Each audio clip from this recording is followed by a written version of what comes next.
嗨，大家好，我是探平叔。今天是2025年8月9号，这一期咱们聊一聊社保。最近关于社保的话题比较火，而且很多网友对社保这个也是议论纷纷这个观点比较多。最近网上有一位叫彭远文的，他发表了一篇文章我看有人在转发我大概看了一下，他指出了这个社保的5大弊端他说的是现行的咱们的社保体制5大弊端。简单的说叫五宗罪叫中国社保高缴存比的5宗罪，针对咱们这个社会保障制度特别是养老保险缴费比例过高的问题指出这个问题他这个文章以批判性视角分析高社保缴费比例对经济社会和个人的影响，结合数据和现实案例试图揭示这个制度设计中的结构性的问题。他这文章的核心观点就认为咱们社保缴费比例在全球范围内都偏高。咱们现行的社保缴费比例它是这么算的企业是要交16%，个人8%，就是你的工资对吧？你的收入里面，然后这一共是24%，再加上其他的险种，还有什么公积金，那你要缴的比例实际上就达到工资的40%到50%。而这个美西方万恶的美帝它只有12.4%，对吧？这个不争气的加拿大也只有11.9%，所以说他认为咱们这个还是偏高的，因为你交的高它就矛盾就出来了。那有人就现在他不想交，在经济上行的时候这个矛盾显得好像不那么突出，但是在经济下行的时候这个矛盾它就越来越突出。也就是比如你5000块钱一个月，本来你正好够你吃饭，对吧？够你什么开支，结果40%到50%要交社保，也就是从里面要扣掉2000块，那你这一下你就压力就大了。虽然说这个是未来给你一个保障，对吧？让你老有所依，但是人毕竟要当下先活着，你告诉我未来能给我发多少有什么用呢？所以这个矛盾它不就出来了吗？而且这个文章他说2025年9月1日起实施的强制社保政策，也就是那个最高法不做了个解释嘛，就是你们企业和个人约定的一切关于社保的什么，那都是无效的就是缴社保是义务，每个人每个企业应尽的义务。那么在这种背景下，那这个高缴存比例这个弊端呢，它就会进一步放大。然后他认为这个5宗罪是哪5宗罪呢？第一个是企业的负担沉重，高缴费比例使企业尤其是中小企业成本剧增。咱们经常举例子就是餐饮行业，这个餐饮行业现在都不赚钱目前这个情况大家都知道。而且餐饮行业里面这个没有交社保的恐怕比重比较大，因为它的人员流动性非常大，这个都是历史原因形成的那现在餐饮行业也得要交社保，那这个餐饮行业恐怕就会出现裁员或者倒闭，对吧？这是以餐饮行业为例这个文章它引用了别人的一些数据指出社保缴费占企业税负的48.8%，是世界平均水平的3倍，形同死亡税负这个说的比较严重这就会导致企业的竞争力下降，部分企业选择灵活就业或不缴社保以规避成本，但新的政策呢也把这个漏洞给你堵上了。所以现在很多这个餐馆已经开始招退休人员，因为退休人员不用再交社保了，这就会导致60岁以上的人反而还吃香你去打零工，尤其是那种餐馆或者个体户行业小企业。第二个，他认为普通人的负担加重，这个员工个人要缴纳8%的养老保险，体制内员工还需要额外缴纳职业年金，这个个人还要再加4%，还有公积金，这个公积金上限是12%，总缴费比例可达到60%。这个要分2部分看体制内的就是公务员或者国企的，也有人人家不缺钱的，那他愿意多交，因为你多交你往后对吧，那就多领，发的就多，这对体制内的人来说或者国企的央企。但也有人家压力大的，对吧？比如生了2孩的，比如这个家里有按揭贷款的，他也不想现在多交，他现在手头更紧，希望手头对吧钱多一点来还这个按揭贷款，那他就不支持这个高的缴存比例。虽然他以后会得多，他人不一定都有那么长远的眼光。这个文章说体制内高福利成本通过国企服务价格转嫁给消费者，形同国企税，普通人可支配收入减少，生活压力加大。第三个问题呢，就会导致劳动力市场扭曲，高缴费比例导致体制内外的福利差距巨大，体制内高养老金和职业年金吸引人才涌向公职岗位，这就是很多人为什么要考公务员的原因之一啊。就考公务员呢，虽然说你现在发的工资少，很多人就认为第一个是稳定，第二个退休了那退休金高，这个是不争的事实啊，这就形成了劳动力市场扭曲。然后文章他举例子说，这个公费的师范生和公安警校录取分数，本来这个以前都是这个分数比较低的，现在都已经超过了985名校。为什么呢？因为考中这儿，你上了这个学校，毕业了就变成老师，对吧？有编制，要么就变成进入这个警察系统，也有编制，要么就进入铁路系统，有工作，央企。年轻人热衷于上岸而非下海，与90年代创业热潮形成鲜明对比，这就会造成民营企业人才流失，经济活力下降。关于这一块，我们在以前节目说过很多回，对吧？因为公务员他这个社保的缴纳毕竟是大头交的多用大头的钱去交，那肯定是足额交交的越多越好嘛。这对大部分人来说那民营企业呢？民营企业交的那个社保的钱，那都是老板，对吧？老板他会算，都按那个下限去交，所以这就造成这个公务员的这个退休金比这个央企的高，央企就比这个私企高得多。第四个问题呢，它叫代际不公，因为咱们的社保现在叫现收现付嘛，年轻人高额缴费用于支付当前退休人员养老金，养老金水平差距悬殊。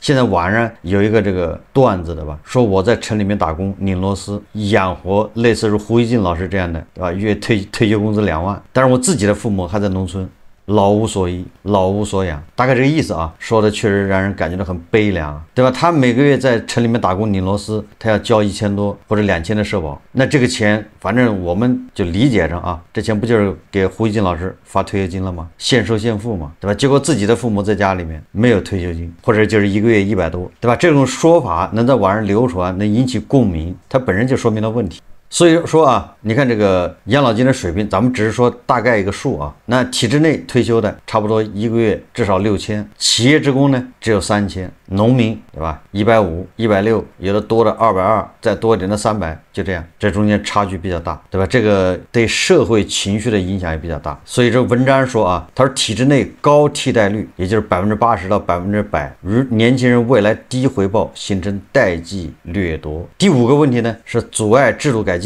这个也好理解因为既得利益者他得到好处对吧？高缴存比例固化了利益格局，挤占企业年金和个人储蓄空间。那既得利益者，那他当然不愿意改导致养老体系改革困难，对吧？本来这个社保是一个比较好的一个分配机制，就是尽量把人拉平，结果由于这种设计，对吧？就高缴存比例导致人反而进一步分化，对吧？违背了社保公平的这种初衷。那么你要降低高收入群体替代率的改革，就会被既得利益群体抵制，改革就陷入僵局。他这个文章正好发表在这个最高人民法院关于这个社保的强制性规定来引起大家讨论的时候，叫强制社保政策即将实施，所以正好引起网上广泛讨论。他这个文章还引用了很多数据，不像我在这儿基本上是凭感觉在说，他引用了很多数字，比如说那个全球社保费率对比，中国是34%，瑞典是38%，美国是12%，以及国内养老金数据，2022年社保基金收支情况，增强说服力。当然了，他这个文章最后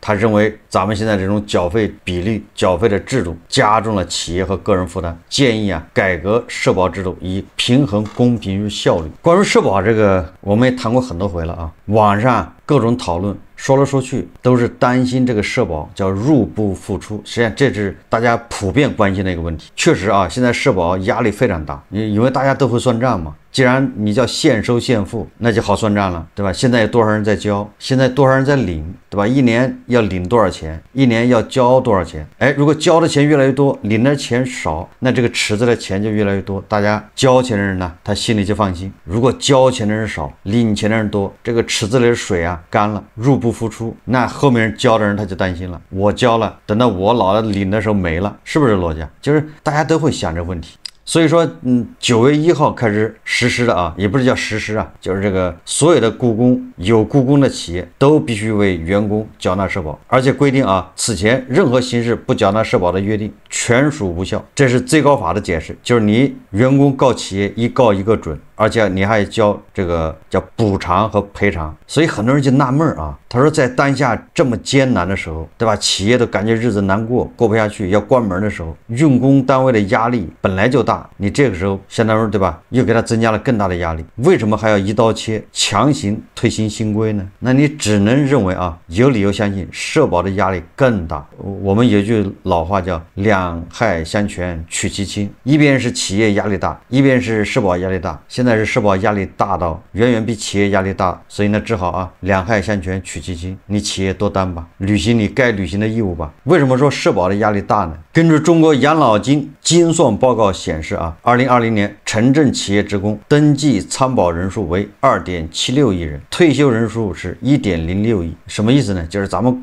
初算一下，就是2.6个交社保的供养1个退休的。按照这个计算啊，推算是2050年企业职工登记参保人数将增至3.4亿人，而退休人数也将达到2.7亿人。这就是2050年啊，也就是25年以后啊。那就什么意思呢？那就1.2个交社保的养1个退休的。那你说这个压力大不大？对吧？说白了就是劳动者数量减少一半，或者说反过来说就是领取养老金的退休人员数量增加一半。关键一点啊，尤其是个体户不给雇员缴纳社保是绝对不行的，所以只能一刀切啊，必须增加参保人数。咱们经常说日本的养老压力极大，那日本相关的养老数据呢？根据日本总务省的数据啊，2024年日本劳动年龄人口就15岁到64岁之间的一共是7378万人，而65岁以上老年人口达到了3625万人。那简单的我们就认为日本它是都交了社保的啊，那么粗略计算，日本是大概2.03个劳动力养1个老年人。这么一算，大家就明白了啊。我们2050年是1.2个人养1个人，对吧？日本现在是2.03个人养1个人。所以很难想象2050年中国，当然主要是80后这一代人啊，2050年差不多要退休了嘛。那么退休后相关数据将逼近1比1，到那个时候80后想跳广场舞恐怕都难了。届时社保压力会有多大？所以从今年开始各地开始鼓励生育，国家层面每年给新生儿现金补贴3600元，同时还通过法律强制要求不断增加参保人员。所以这个大家就明白了这个背后的逻辑了，为什么现在这么急？不仅如此劳动者的社保基数还需要每年上涨，也就是咱们的叫什么最低工资。实际上很多私营企业它交社保都是按当地的最低工资去交，那么各个地方对吧，最低工资每年都在往上涨最低工资，说白了就是要涨你的这个交社保的基数只有这样才能稍微缓解社保的压力。再从这个新生儿出生率来说2016年新生儿数量是1786万人，也是近20年最高值。因为那个时候正好全面放开2孩，收获了一波从那以后开始就逐年下降。2018年到2023这5年间，政策效果减弱，再加上育龄妇女减少，婚育年龄推迟，2023年新生儿数量降至902万，比峰值下降了50%，也就是跟那个2016年差不多下降一半。如果900万新生儿数量不能增加，那么中国的社保压力将会倍增。未来劳动者和退休人员的比例会无限接近1比1，甚至更低。你要考虑到去年这个结婚的对数只有600万对，你就知道这个新生儿出生率还会进一步下降，即便有国家补贴所以社保的本质是后人栽树，前人乘凉，两者要同时进行。现在的退休人员，比如胡一静老师过得能够悠哉的那是因为现在缴费的人还比较多，就像栽树的人多了，乘凉的时候自然不会拥挤，所以很多交费的人呢就担心轮到自己去乘凉的时候没有树可以让你乘凉。那么根据人社部的数据截至2025年3月，全国社保断缴人数超过4200万，也就是说，本来人就在下降，完了还有很多人不交，叫断缴，超过了4200万。其中20到35岁人群断缴率是31.7%，灵活就业人群断缴率38%。今年一季度，青年人群超过23%选择主动断缴，同比高出8.6%。所以有媒体发出评论说没有人是傻的，如此多的人，尤其是青年和工作不稳定的灵活就业者，既然选择断缴，只能说明这笔交易不合算。按照这个咱们的理念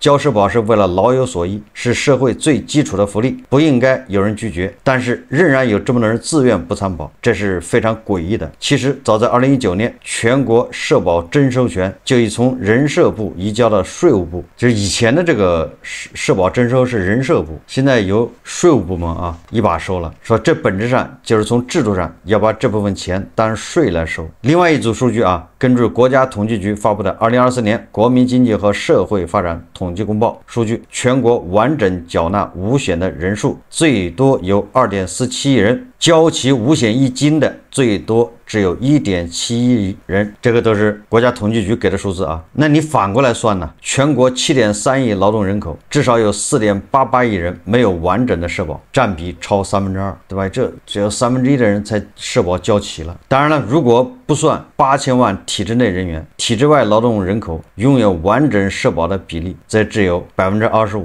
也就是1/4，那就意味着还有3/4的体制外的这个劳动者就根本没有完整的五险。从这些数字也能理解体会这个最高人民法院为什么要出台这个东西。说白了，咱们说俗一点，就是现在要让所有的人应保尽保，你每个人都得交。虽然企业困难，对吧？虽然你个人也困难，但是社保更困难，那没办法。所以网上就有传言了网上有很多传言呢，当然这不一定真的说某地出台政策，说新生入学要求父母必须全部有社保，说可以是灵活就业，父母一方没有都不能入学，这个是传言。但是我想往后这恐怕变成遥遥领先的预言，说白了就要加大社保的征收，或者说好听一点吧，对吧？咱们要往好处说，叫加大社保的覆盖。所以这里我要谈一谈我的一些观点最近我在我的节目里面经常聊一些社保的话题，对吧？对社保这个担忧，对社保的这个当下一些不合理的地方说的比较多，就有一些网友他误解了我的意思，就以为这个社保不可靠。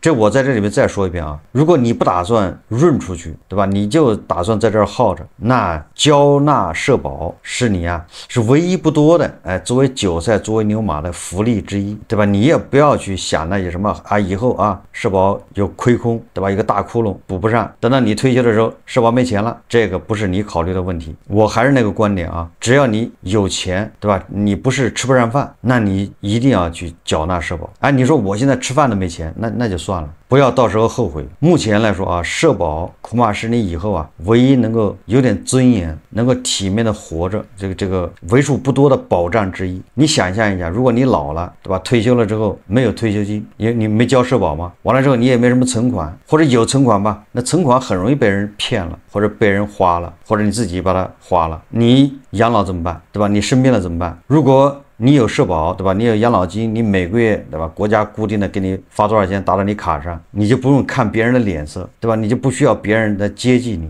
别人来赡养你，对吧？你也有医保，所以你生病基本上能看。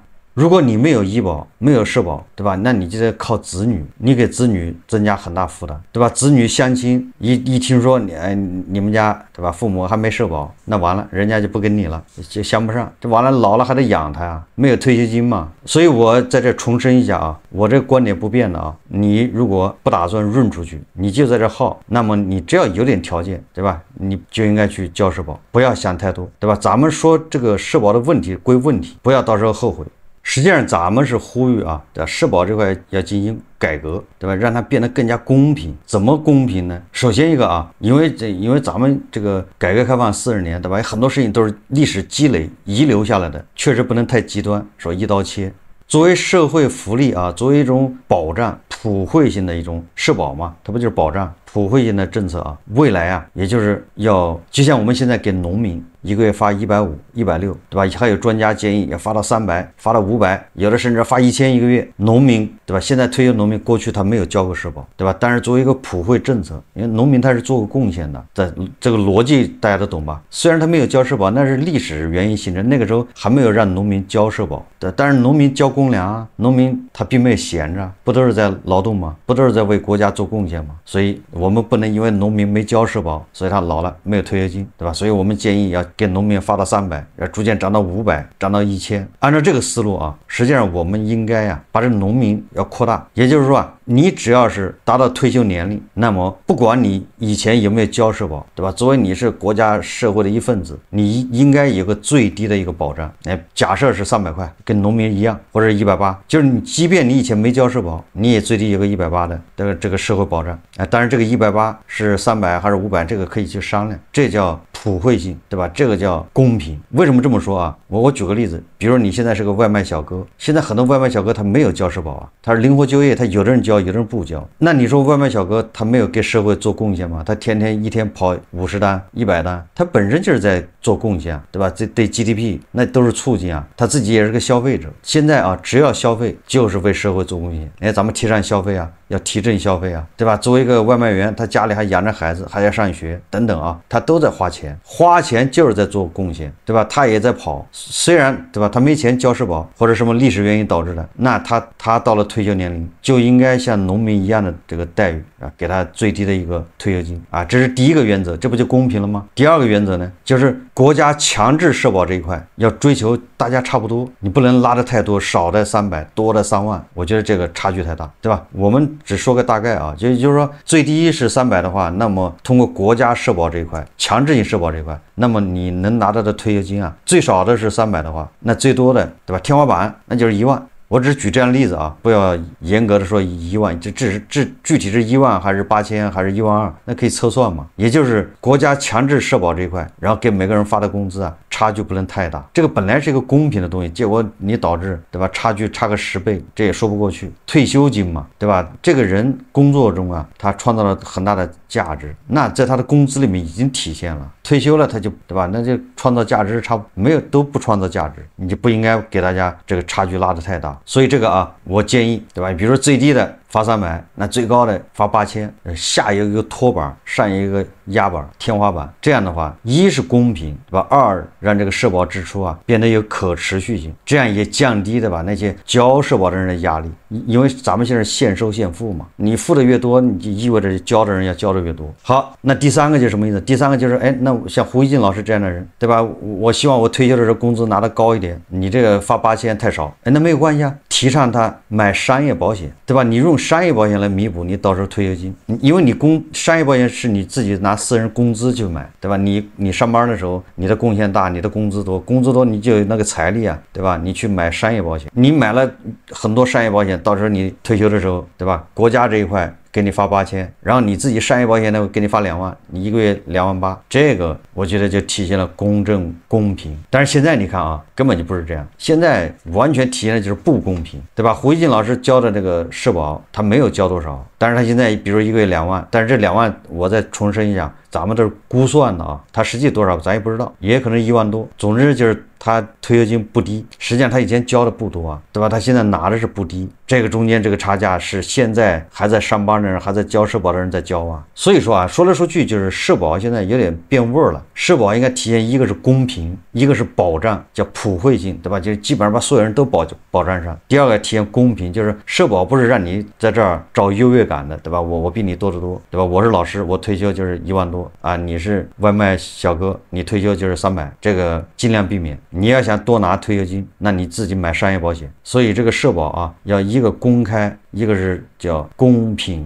一个叫可持续，这是国家强制这一块的。我想这样的话，就把那个彭远文说的那个五宗罪啊，对吧？就尽量的给它减轻，也就是我们企业和个人承担的部分，对吧？也只占工资的15%，对吧？跟美的一样，或者跟这个加拿大一样，不也挺好吗？这样的话，这种矛盾就小得多，反而参保的人会越来越多。